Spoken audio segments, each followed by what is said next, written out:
Mayın 2-də Prezident İlham Əliyev və 1-ci xanım Mehriban Əliyeva Ağdama səfər zamanı şəhərdə görülən yenidən qurma və bərpa işləri ilə tanış olublar. Növbədə Prezidentin izi ilə rubrikasıdır.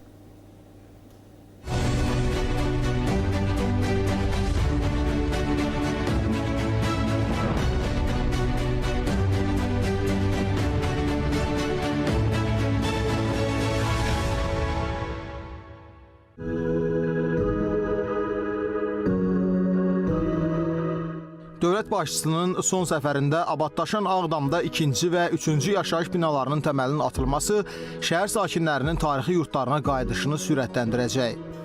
2026-cı ilə qədər işğaldan azad edilmiş ərazilərimizdə 34.500 mənzil inşa olunacaq. Bura həm fərdi yaşayış evləri, həm də çoxmərtəbəli binalarda inşa olunan mənzillər daxildir. 34.500 mənzilin yarısı Qarabağ İqtisadi rayonuna daxil olan işğaldan azad edilmiş ərazilərimizdə tikiləcək. Ağdamda isə bu işlər Ağdam şəhərində və ətraf 12 kənddə aparılacaq.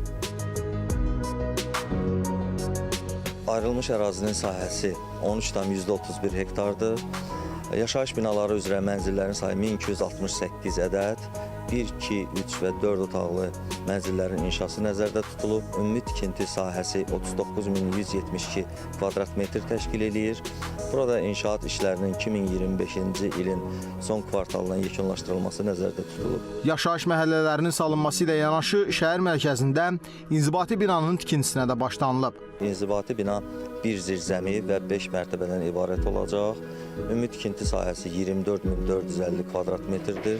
İnzibati binanın qarşısında tədbirlərin keçirilməsi üçün 2115 kvadrat metr sahəsi əhatə edən parad meydanı və sahəsi 17.565 kvadrat metr olan park və şəhər meydanının da tikintisi nəzərdə tutulmuşdur. Paralel olaraq Bərdə-Ağdam dəmir yolu xəttinin tikintisinin bu il başa çatdırılması nəzərdə tutulur.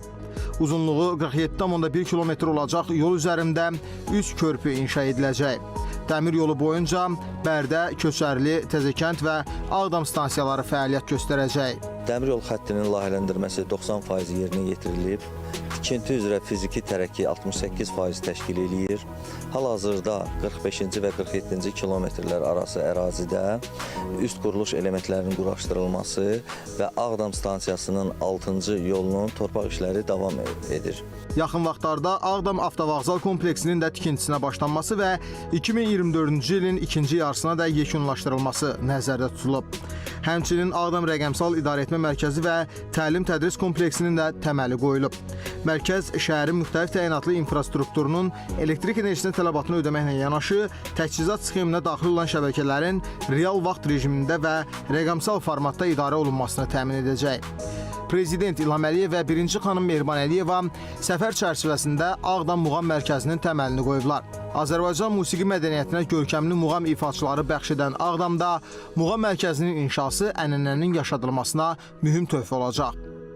Pərviz İmranoğlu, Elgün Qəmbərov, Rüstəm Mikayılzadə, Vüsal Qaraca, AzTV xəbər.